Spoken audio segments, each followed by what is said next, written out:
psychiatry here at the University of Iowa, but more importantly is my research partner in some wonderful research that started a week after, or at least the brainstorming started a week after I arrived at the University of Iowa 6 years ago, when Peggy walked into my office and said, you don't know me and I don't know you, but we are just going to be great together. And she was right.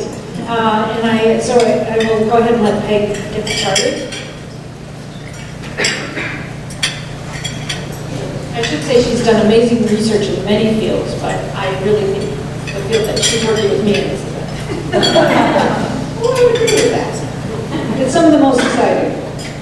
So, the task of talking actually while you're eating is not as bad as the task of talking after you're eating.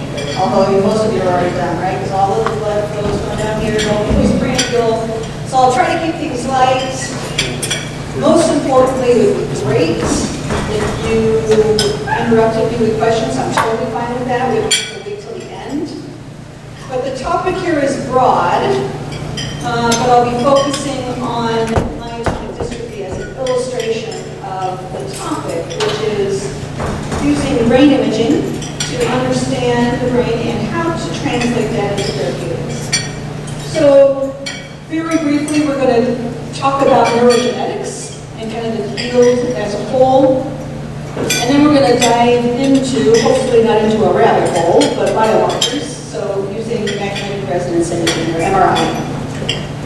So neurogenetics, these are single gene disorders. So for the most part, I assume that this is not news to any of you, but maybe a review for those of you who aren't in genetics every day. So trinucleotide repeats. So these are actually really common in our DNA. As a matter of fact, the term repeatome has been used recently.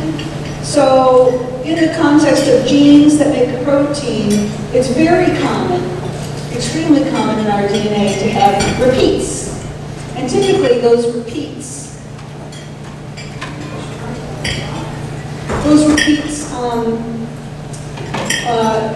most commonly are for glutamine, but they can be CAG, CTG, it can be anything, most commonly CAG. But for these repeats, it's really important because triplet repeat genes cause brain disease. And they have a really similar phenomenology, this class. They're all autosomal dominant. And they're also really important because in humans, that's an important part of a different story. In humans, they're highly polymorphic, meaning that in humans, everyone typically has these genes, and everyone has repeats. It's normal to have repeats. If you go down to lower animals, they'll have the gene, but they won't have repeats. That's just a little sidebar on the fact that these genes are likely involved in the evolution of the human brain. Awesome topic for a different day. But we also know that what happens is that even though humans have these repeats, if those repeats get too long and they cross a certain threshold, then disease happens. So everyone has repeats, but if they're too long, you get a disease. And these diseases are neurodegenerative. So they cause neuronal cell dysfunction, then death, and eventually death of the patient. So neurodegenerative. And here's a list of those that are the triplet repeats.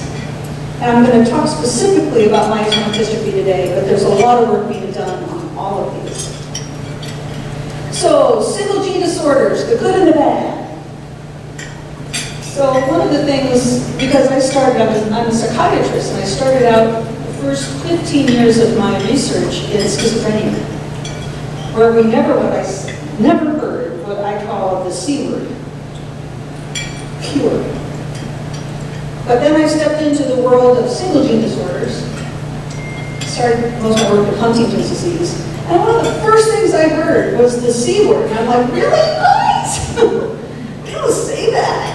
Is that just, But in the world of single single gene disorders, of course we say that. Why? Because it's one gene, we should be able to cure it. One gene, one gene causes this disease. So there's this romance, but reality, right? That if you can cure one gene, you can cure the disease or even prevent it. The bad, it is not as simple as it sounds. Most of these genes were discovered in the early 90s. Okay, and some of the problem is that with scientific discovery, immediately, because in the 90s, when you find a gene for a disease, what's the first thing you do? Let's cure it, let's cure it, let's cure it.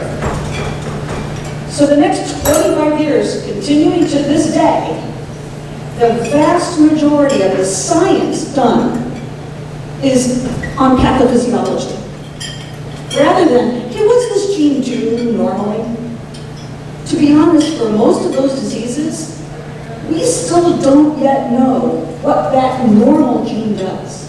In my opinion, it's one of the problems where kind of the tail wagging the dog, so to speak. Because we are ahead of the game in the context of trying to cure these diseases, but we don't quite yet know what the normal physiology of that disease is. The good news is that gene therapy is here. After all that time, it is here. So for Huntington's disease, we are currently in the midst of a phase 3 trial, where patients with this devastating, fatal disease, 600 patients across the world, are undergoing antisense oligonucleotide therapy in people. So it's here. And you can imagine the patient community and the hope and the expectations that we are going to be curing this disease. So gene therapy is here. The bad, for some diseases, like the one I'm going to talk about today, myotonic dystrophy, the gene therapy hunt is actually ahead of the game. It's ahead of the game. We're just now starting to figure out what the role of the brain pathophysiology is for this disease. We're just starting to know. But there's companies already very hip deep in discovery for genes with delivery to the CNS. So we're at this race where they're like wanting to cure it. We're like, well, what do you want to cure? We're not quite sure what it is. And it's all good because they're driving us forward. They're driving us forward. So let's talk about magnetic resonance imaging and the search for a biomarker. I am going to talk about myotonic dystrophy for those of you who don't know it because it's a rare disease. It's a multi-systemic disease. It really affects many, many, many things. But I'm going to focus on the brain. And in general, that's because this is very classically considered to be a neuromuscular disorder. There's clinicians that take care of it, like Dr. Cutman, or neuromuscular docs. But clearly the brain is affected in the disease.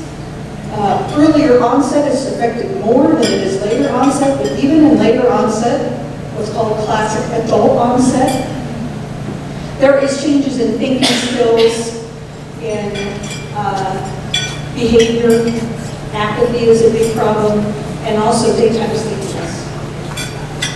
So our study that I portended on the first day I met Lori, let's do a study. And what's the great thing about it was that I'm a psychiatrist and I didn't know anything about BMI, but my partner was somebody like Lori Gutman, and I learned about it. And so we learned about what we needed to do a brain study. We got this funded, and it's a single-site study. It's a rare disorder, so we fly everyone into the University of Iowa, to the cultural center of the universe where you guys are today, right? Iowa City. And if they've never seen snow before, it's great because they come in like January, and we're like, hey, look, Iowa, from the south, never seen snow, come see us. So we are looking longitudinally, so people come baseline, 1 year and 2 year. We do brain imaging, and then we do all the functional assessments. We look at their motor function, look at their cognitive function, look at their behavioral function. And so here's what we're really looking at in the context of what we need to think about to identify a good biomarker. So We know the gene therapy holds the big promise. But as I mentioned, since the gene therapy trials are really rolling ahead, we really urgently need a biomarker, especially like I said, that they are already hip deep in drugs that are going to be delivered to the CNS. So we need a biomarker that is disease specific, right? We can't have some general marker. It has to be directly related to the disease. It has to be clinically relevant. And most importantly, in the context of what we're talking about for neurodegenerative disorders, it has to track disease progression. We'll talk a little bit more about why that's important. The initial trials will be in affected patients, right? So people who have already had a diagnosis, and what the intent will be to show that that disease lacks progression. There is a possibility that we may be able to restore some function, but in general, when you have a neurodegenerative disorder, the concept is that you're not going to regain function from neurons that are already passed, dead, and that you're really, the concept is lack of progression. That's harder to prove than affected better, right? If you make someone better, so like if you give someone with Parkinson's gene therapy, they make dopamine and they improve, you can show that really dramatically. But in a slow progressing disease, the bar is higher. You need to show not improvement, you just need to show that they don't get worse. And then really importantly, the brass ring for single gene disorders, the ultimate goal is to prevent it, right? So the ultimate goal is to give a drug so that they don't even get it. So that's an even higher bar for us. So this is just a image. So this is a model for progression of protective treatment. So this is normal aging, and this is a quantitative biomarker. You can think about this in the context of what we're going to look at for imaging. So something in the brain, some volume in the brain, some marker in the brain. And the green is just what happens with normal aging. But if you have somebody with a CTG repeat of over 50, which would be myotonic dystrophy in that gene, then what you see here is a degenerative course. And there's a point at which the threshold of clinical diagnosis is made. And what we intend to do is that the biomarker needs to track the disease to see if there's a slowing, right? Because remember, this is where you cross the threshold. And if we're going to intervene, let's say we're going to intervene with a neuroprotective agent, what we would expect is that they would no longer progress at the rate that someone would if they weren't treated with that. So that's what we're looking for. We're looking for a change in the slope of change. And then most importantly, as I said, if we want to prevent disease, then we need a biomarker that's going to show changes before that. So changes that are seen before symptoms appear. A biomarker needs to detect these in order to show that there isn't progression towards disease. So that's even a higher bar. So not only do you need to track disease, if you're going to prevent it, you need to be able to show change even before symptoms are present. So the overall aim is to evaluate biomarkers using imaging. And these are the questions that we're interested in answering. Are there differences between patients and controls? That's really simple, meaning is there group differences? Is it disease specific? Do they reflect symptoms? Do they reflect directly the gene mutation? Because that's a really direct way to say the changes are directly related to the disease because it's the CTG repeat that causes the disease. Are there abnormalities prior to onset? In other words, could we possibly use this biomarker in a prevention trial? And do the measures change over time? So this is an analysis of some of our current data. So we have about 52 myotonic dystrophy patients, 68 controls. In general, these are people who have an onset of disease greater than age 18, and most of them had an onset much later than that. Their mean age is around 40, and in general, this is also a group that are not very severely affected. Even though there's a wide range, most of them are early in the course of disease. And then Dr. Gutman does an evaluation on everybody. One of the measures that we look for in terms of function for muscle impairment is the muscle impairment rating scale. And you can see here it's 2, because in general, that scale goes from 1 to 5. And with an average of 2, you can see that most of these patients are actually early in the course of disease. And overall, looking at functional findings, so are there differences between patients and controls? Of course, this is not the imaging markers, this is just functional. So we see that IQ is lower in DM1 patients. This was not necessarily something that was new because it's been published before. But remember, these are late onset. We know with congenital DM1 that those patients have really severe intellectual disability. But these are adult onset. And they are still certainly within the normal range, but significantly lower than matched healthy controls. They also have more specific cognitive deficits, in particular executive functions. And then, of course, their behavior, both apathy and sleepiness, was significantly greater than controls.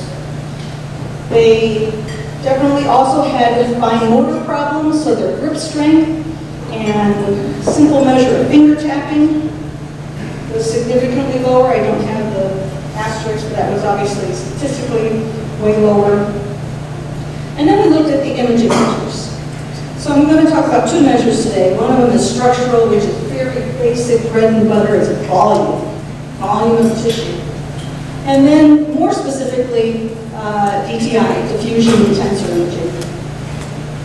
So the differences in brain structure, so let me walk you through this.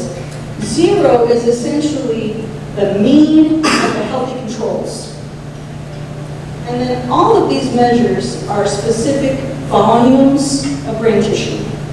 And so anything that's above the line is greater in volume than controls, and anything below the line is below the volume of controls. The things I want to point out, if you can just look specifically at those that are most significant. One of the things I mentioned about the fact that we still don't quite know they're going to deliver a drug to the brain, but we don't quite know what's going on with the brain. What's going on with the amygdala? It's like too big. That had never been reported before. We looked at this and we said, huh? We looked at it like 10 different times. Something's wrong. What are those images? What's up with that?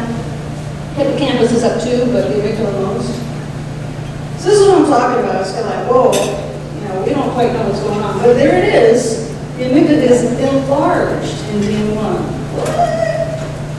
Other things that we expected were some gray matter deficits, in particular in parietal lobe, and certainly some white matter changes in volume. And this is just a map, a heat map, to show that the regions that are in the darkest blue have the most decrement volume compared to controls, and the volumes in the high range, in the hot colors, are the largest compared to controls. So just a visualization. So the most robust findings were the regional cortical volume and the enlargement of the amygdala and hippocampus. So then we looked at diffusion tensor imaging. And this is always a little bit complex, and I always have to teach myself every time. A question, yay! I love it. I love the interaction. I just remember you said we could interrupt you. Please. So do those folks, because of the big giant amygdala, do they have comorbid psychiatric stuff going on? They do. Anxiety? No, not anxiety. And I'll talk about it. So we think that we've investigated what we think is related to this. And we do think it's related to behavioral issues. But it's actually apathy that we see it related to. And the hippocampus is related to cognition. So we have related it to things, to symptoms. But we're just investigating this. I mean, like I said, this was a real surprise to us.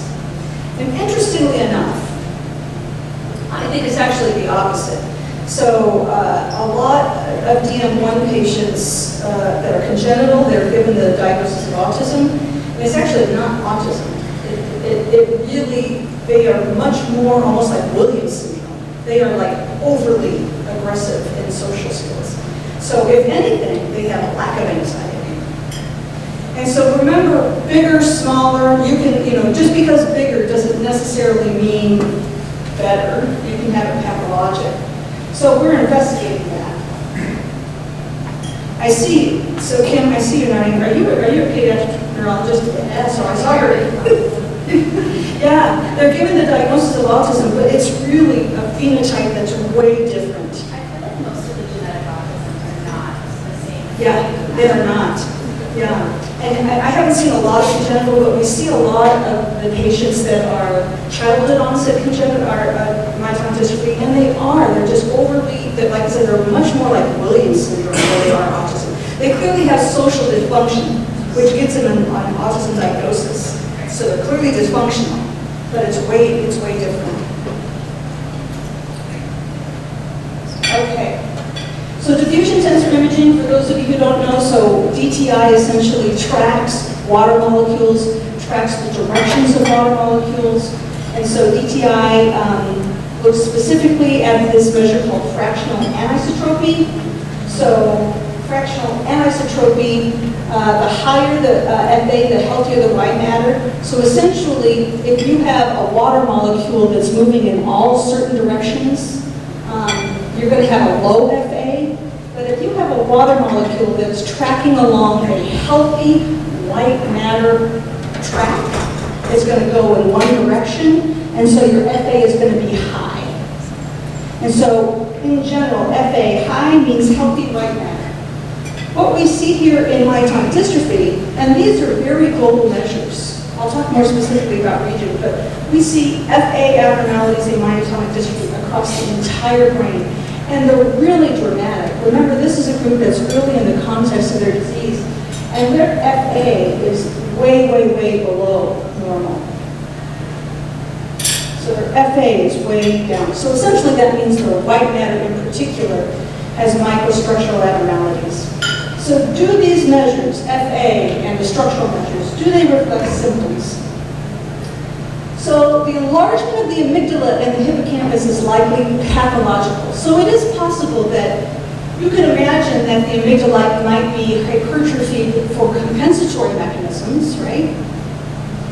If the amygdala was enlarged as a compensatory mechanism, you would expect a relationship in which the larger the amygdala, the better the function. But we see the opposite. What we see is that the larger the amygdala, the greater the apple. But that's what we see. And then we see in the hippocampus, same thing. If the hippocampus was somehow enlarged because of compensatory mechanisms, the larger the hippocampus, the better the cognition. But we don't. We see the opposite. We see that the larger the hippocampus, the lower the IQ. That suggests pathologic enlargement. And by the way, in general, pathologic enlargement of brain tissue often is considered to be due to developmental aberration. So the enlargement is related to symptoms. The FA is absolutely, everything that we look at in relationship to the FA is related to symptoms. So the lower the brain FA, the lower the cognitive skills, the lower the brain FA, the lower the motor function.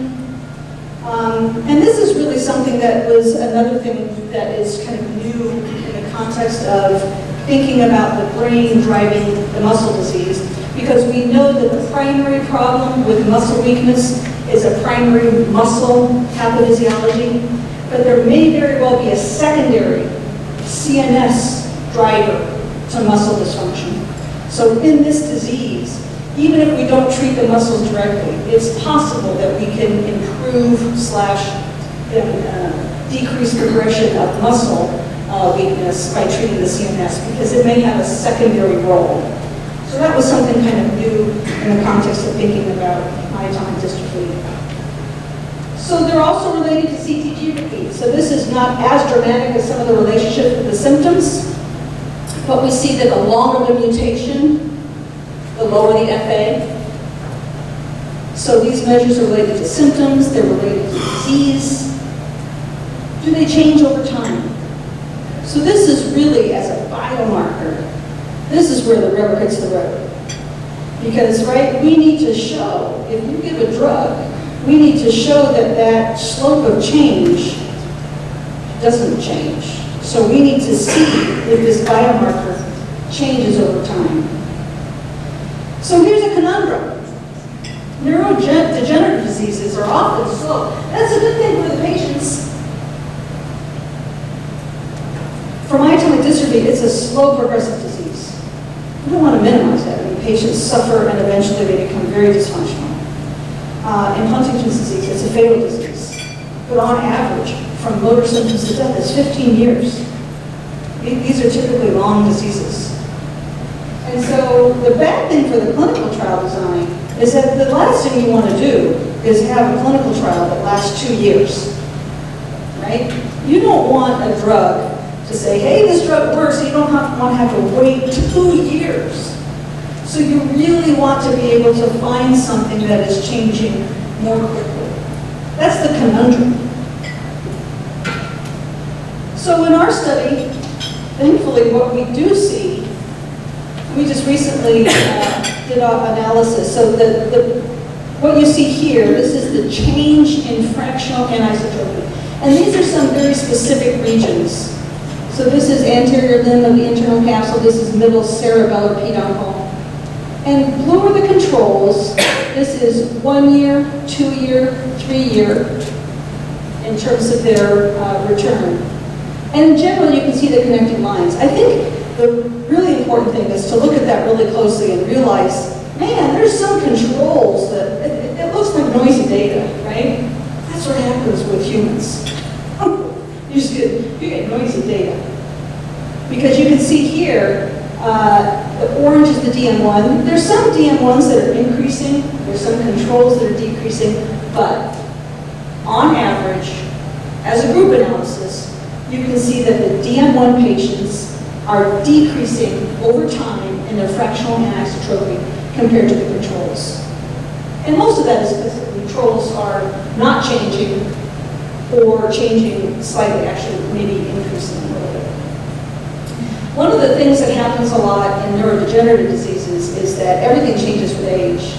So if your biomarker in the brain is a gray matter structure, it's a little bit harder because gray matter decreases with age pretty significantly and normally. And then disease has to be so much greater in slope. So if your controls are already changing, you have to have a much higher slope for your patients. If it's in white matter, for the most part, aging, especially in this age range, is not dramatic and it holds steady. And so the bar is a little bit lower in terms of changing, if that makes sense. And we can actually see, we can go back and look at our models. Even though we don't get a scan at 6 months, we can go back and look at our models and we can see significant separation between the groups in terms of slope of change at 6 months. So in our patients with myotonic dystrophy, that suggests that FA in these regions would be able to detect change and therefore be an appropriate biomarker for a therapy, and we would be able to know within 6 months whether or not the drug was working. So here's another conundrum. The brain changes oftentimes for sometimes years and years before symptoms manifest. That's just a well-known phenomenology, right? For those of you who work with Parkinson's, right, you can lose about 80% of your dopamine before you start having symptomatology. We see that in Huntington's. We see changes in the brain literally decades before we have symptoms.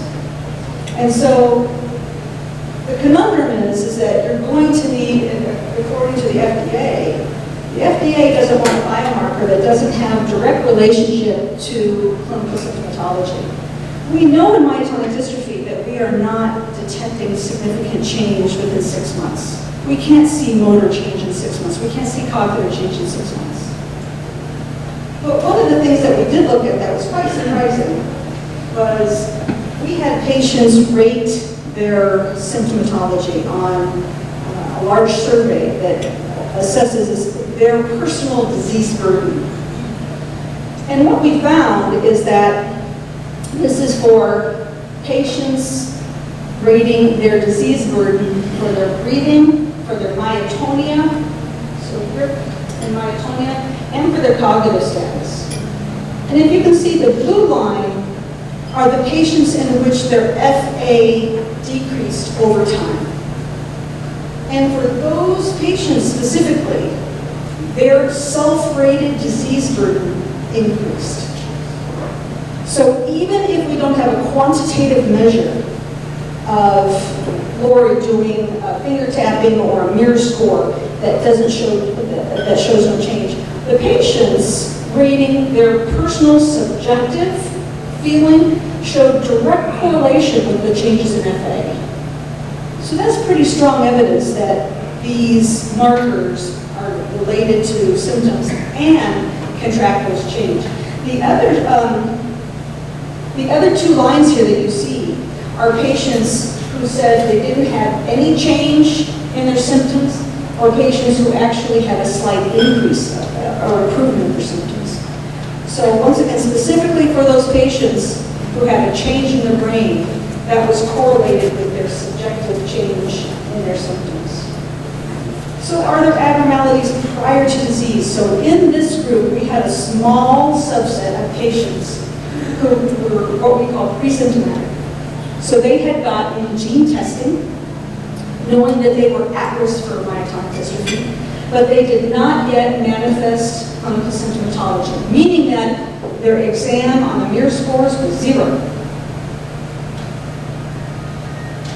And when we looked at them functionally, we looked at their full-scale IQ, they had no significant cognitive deficits. First of all, just because it's a small sample, they have a huge range. But you can see for the most part that they were equal to controls in terms of their IQ. This is a card sort errors. This is Wisconsin card sort, so it's an executive function task. And you can see for the most part that the pre-DM1s were about the same as controls. So this is just data to support the fact that they were before symptoms of the disease.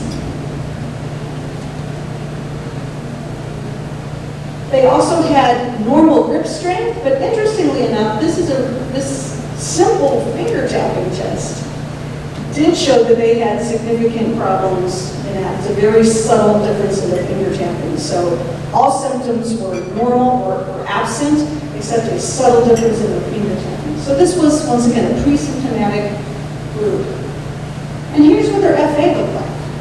So despite the fact that they had no symptomatology, their FA was significantly below norms already. Sorry, quick question. How did you identify the pre-symptomatic group again? They were people who knew that they had a family history of myotonic dystrophy and went and got pre-symptomatic testing. And so they knew that they had a gene expansion that had not yet manifested symptomatology. And then we made sure, there are some people who came in and said, I don't have any symptoms. And then we examined them and they did. That's not this group. This is a group that said, I don't have any symptoms. And then Lori examined them and she said, they don't have any symptoms. So clinically they were, and we trust Lori, of course. It is true. I mean, that's, because there were certainly people who came in and said that they were pre-symptomatic, and then their MERS was 2. And so we did not include them. These were people who were truly pre-symptomatic. Younger than you. What's that? Were they younger? No. But let's go back and look at that. They're younger, yep. So a couple years, because I think that the global controls were about the same as the global DM1s, about 45. We take age, so when we're running all of these analyses, we take into sex differences, because those are really important, and we take into account age as well. They weren't that much younger than the control, they were younger than the DM1 patients, and then the controls, they were a little younger. A little younger. And almost by definition, because they're very So sensitive. some of these pre-DM1 patients were, as you see, in their 40s and 50s.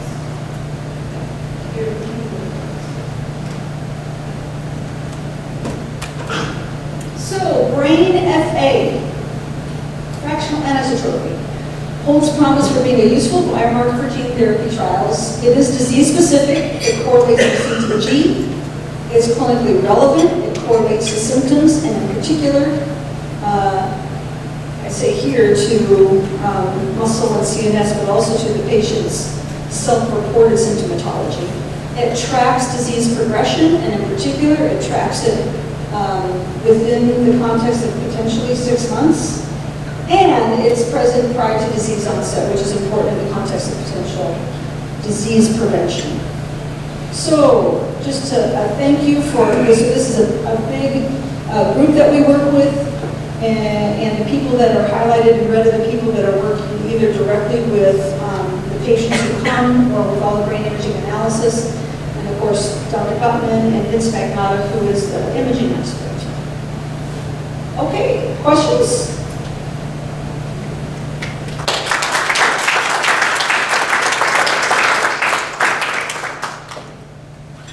Can you comment on the pre-symptomatic group? Is that whole brain FA? And what do you see in the two regions you highlighted, the internal capsule and the middle cerebral peduncle, in that pre-symptomatic group? Can you comment on that sort of regional specificity? So right now for the pre-symptomatics, we've only broken down just looking at the whole brain FA. And that really is the most significant one if you look at it. When we look at all of those regions, every single one of those regions is down in DM1.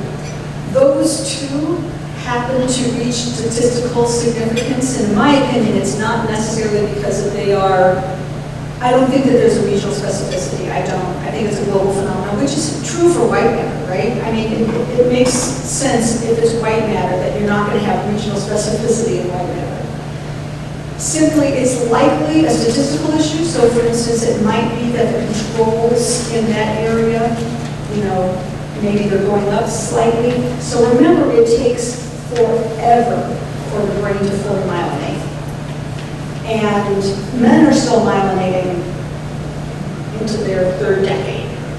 And so, you know, going up a little bit is good, right? So if you have any region in which you're flat, I know there's a little bit of deal, but it's true, man. It takes a long time from men to mature. It's just a biologic fact. But for looking at all that, once again, if you have anything that's on a slight incline, that's just going to make it more likely that if you have any decrement, you're going to have statistical significance.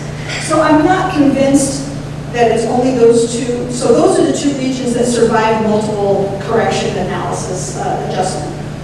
I'm not convinced it's the only two. They're all abnormal. It's just statistically they're stuck out. Also, our pre-symptomatic pool was very small because we didn't target them.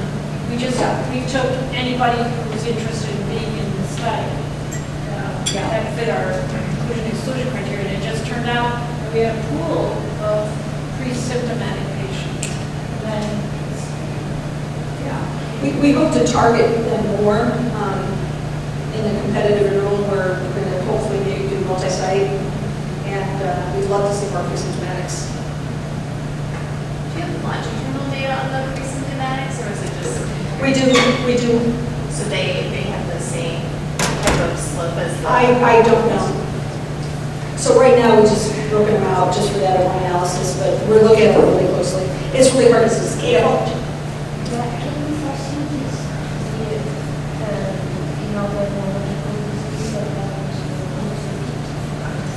Yeah, so the question is, by the way, and I'll repeat the question. So is this relevant to other repeats? So I can tell you, because we do the same work in Huntington's disease, and actually in HD it's a way different process because the phenomenon in HD is that there's not as much anticipation, meaning that it is easy for us to identify patients who are pre-symptomatic. That's actually a huge group. So we're actually looking at kids. So we look at children who have a gene expansion. And first of all, it's a different area. The one thing about these genes is that these genes are very regionally specific. So the Huntington gene is very specific for developmental aberration of the striatum. The spinocerebellar ataxias are regionally specific for cerebellar aberration. Myotonic dystrophy seems to be a white matter disease. And so even though MRI, I think, is important for all of these, in my opinion, at this point, FA is specific to DM1. So we're not going to see, the signal for Huntington's and MRI is not FA. It's strife. And I think that that's also one possibility for myotonic dystrophy in that there's this hope that if it's truly a myelin disease, that maybe you can fix myelin. Maybe you can actually have improvement. I see movement up here, which means I think that we should stop. You can go.